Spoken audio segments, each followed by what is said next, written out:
Hello and welcome to Nocab Game Design. How can a good game have a bad level? Can a game still be considered a masterpiece if it makes a few mistakes? If it's got an hour or two of boring or uninspired content? Well, absolutely, yes. Games, like any other project, are restricted by deadlines, budgets, and the human tendency to make mistakes. But that doesn't mean that we can't learn a thing or two from these mistakes. In this episode, I conduct an autopsy and analyze what exactly went wrong in this level, Chapter 16, titled Diverting the Marmota. And for each criticism that I raise, I also provide a suggestion on how to improve, what the developers could have done to make this level better, and hopefully you, the viewer, can learn some lessons on how to improve your game design. I know I did when preparing for this video, so let's play. Now, before I get into the mistakes that this level makes, let me give a high-level mission overview, a description of the level itself, just so we can all work from the same base understanding of this level. Here, in this level, Squad 7 and the players' goal is to redirect the land battleship, the Marmota, from its current path towards this specific exit in the bottom right part of the map. This is clearly a precursor to a larger, more dramatic boss fight. This huge tank ship thing is chasing the player in this entire level, and this situation builds emotional tension. Now, how successful it is at building that tension, I'll talk about that later in the mistakes section, but it's clear the intention of this level is to introduce an unkillable, overpowered boss unit that the player has to probably fight in the next level. Now, the mission objective, how the player achieves this goal of redirecting the Marmota, is by collapsing the wall segments of the canyon here, which stalls or redirects the Marmota. And in order to enable this gameplay, the developers introduced these new explosive barrels, these new items to afford this specific mechanic of destroying the level architecture itself. To quickly summarize the mission objective of this level, it's basically a run and gun. The player has to run from the Marmota, move all of their troops and units away from this giant tank that's bearing down on them, and gun. They have to hit the explosive barrels on their way out as they're making their daring escape. Now, let's take a moment to quickly analyze the level architecture here. This is a large level. The floor plan is quite big, and as such, the turns it takes to play this level are also quite large. But this is a simple architecture, and that means that each turn itself is fairly simple. There's not a lot of branches in this canyon structure, and so that means the long-term strategy for the player is fairly simple. Additionally, this canyon is empty. And so that means each individual turn is also pretty simple. Simple tactics. Just mostly go straight and engage with the explosives as you pass them by. This is not a complicated architecture, nor a complicated mission profile. One last point I'll make in this level introduction, this is a puzzle level. A little bit, or at least it's a non-combat focused level. I think there's about 5 enemies in total. I don't quite exactly remember. The enemies themselves were so simple to deal with and were such a minor issue that I don't really remember them. The emphasis of this level is on movement and plot progression, not tactical gameplay. Now, this in itself is not a mistake. It's not necessarily bad to have a plot-driven level. It just needs to be noted, and so I'm pointing it out here. Okay, so those are the basics, the bones and the muscle of the level architecture, and the mission profile. The rest of this video is going to be focused on the lessons learned, highlighting the mistakes and pointing out what I would do differently to improve the gameplay here. First, the biggest issue, in my opinion, is that this level is extremely boring. It's empty. There's nothing for the player to do but run. Every turn is the same. Each unit moves the maximum distance possible. There's no resistance, no challenge, nothing for the player to do, and then the turn ends. And you have to repeat this for an hour until the level's over. Okay, maybe only 50 minutes, but still, that's a long time for an empty level. Now yes, there are these cool new explosive barrels, and that does add variety to each turn, but this newness wears off pretty quickly, and they're not that exciting. They're on a delay, so they don't even have an instant gratification of destroying them. Ultimately, my complaint in this level is that it has low challenge. There's no risk, there's no complex decisions, and according to flow theory, this is one of the last levels. The player has extremely high skill at this point, but this level itself is presenting a low challenge. And so this mismatch from high skill but low challenge is not fun. Now, the negative adjective that describes the situation of high skill versus low challenge is boring, but the positive adjective is also calm. Now, this game has presented calm, quiet levels to the player before. I encourage you to check that video out, link in the top right now. At the time in that video, I was saying that it was a good thing, and I still say the Chapter 8 bonus level was a good example. Having calm levels is important for the play texture of the game as a whole. But here in Chapter 16, things are different. This level is just too imbalanced. The player skill is too high, the challenge presented is too low, and this mismatch produces a boring level, not a calm level. So how should the developers have fixed this? What advice would I have given the developers during production if I play test this level? Well, simply put, make this level shorter. Currently, it took me about 50 minutes to play through the entire level, and this really should just be a 20-minute bonus level, a side action. By making this level shorter, the developers can concentrate the gameplay by stripping out the empty turns. Now, they don't need to add anything. In fact, having calm, quiet, non-combat levels is important, especially after a large, high-intensity boss fight like the previous level.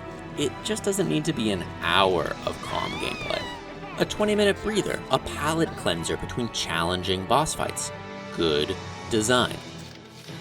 Another suggestion here, the developers could have forced the player to only deploy a few units, 1 or 2, instead of the current 8.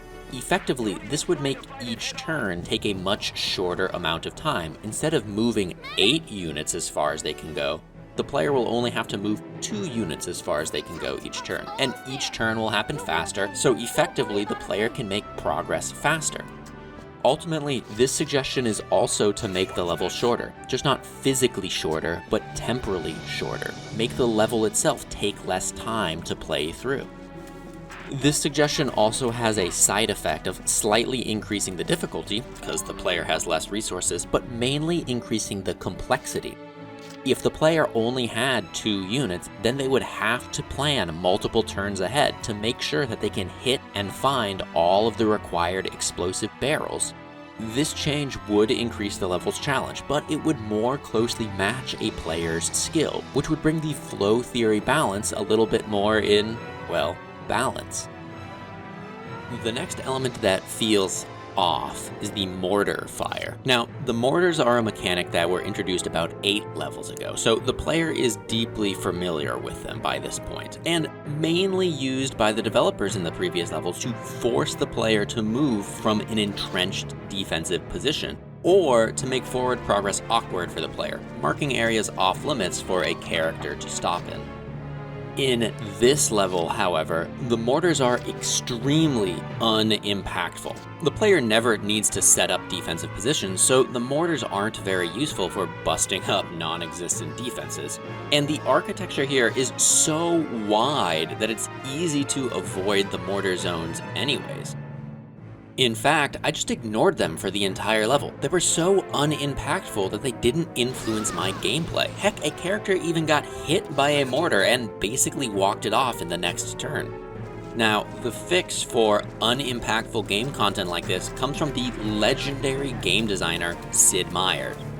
Double it or cut it in half.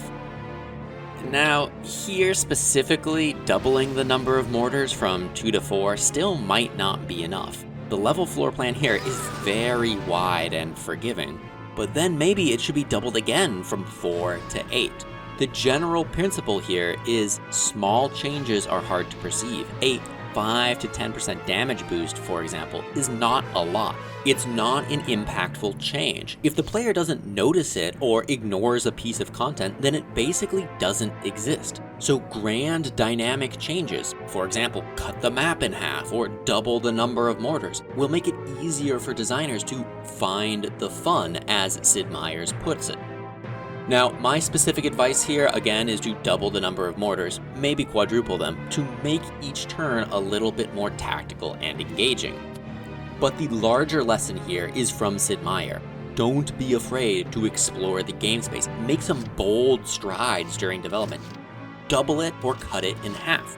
There's an excellent article from GameDeveloper.com talking about Sid Meier's design lessons here. I've linked it in the description. It's short, only a page or two, but should be required reading for any modern student of game design. I highly encourage that you check it out. So next, I want to discuss the elephant in this level, the land battleship, the Marmota. Now, the design goal of this level seems to be to introduce the new big bad boss unit, this giant tank thing. And this is a tension-building scene. The mission profile is literally running away from this unstoppable juggernaut. The game is setting up the rising action for the big climax in the last level. But one major problem with this level's whole plan is the Marmota is behind the player. If you want the players to do something in-game, like looking at an object or engaging with content, then you as a developer need to give the players a reason to do it. The players will do whatever it takes to win the level and nothing more. The only goal of the level is to run forward. Why would the players ever look back? It distracts them from winning, so they're never going to do that. This is the bad design here. You want your players to look at the cool enemy tank, especially in the introduction level here. Instead, the player spends most of their time looking at mostly empty level space in front of them. Now, what could be done to fix this? Well, the developers could have set up a mission profile that encourages the players to look at and track the ship. Perhaps instead of being chased by the Marmota, Squad 7 has to keep up alongside it, maybe along the rim of the canyon. Instead of destroying the canyon walls, maybe they can be dropping rocks on front of it to divert its path. The specific problem here is that the design goals of the level are at odds with the mission profile. The story is trying to introduce a new character, but the win condition is to avoid this new character at all costs. So the solution here will either be to change the story to match the mission goals, or change the mission to match the story. Now, the last criticism that I have about this level is that the Marmota itself is just not that dangerous. It's got two main ways to hurt the characters. The mortars are first, and as we've discussed previously, they are just not that impactful. And the Marmota can run over a unit to instantly destroy it. But the issue is that it is much too slow. I even had a few turns at the end of the level just waiting for it to catch up to me. And so I was never in any real danger from the Marmota itself.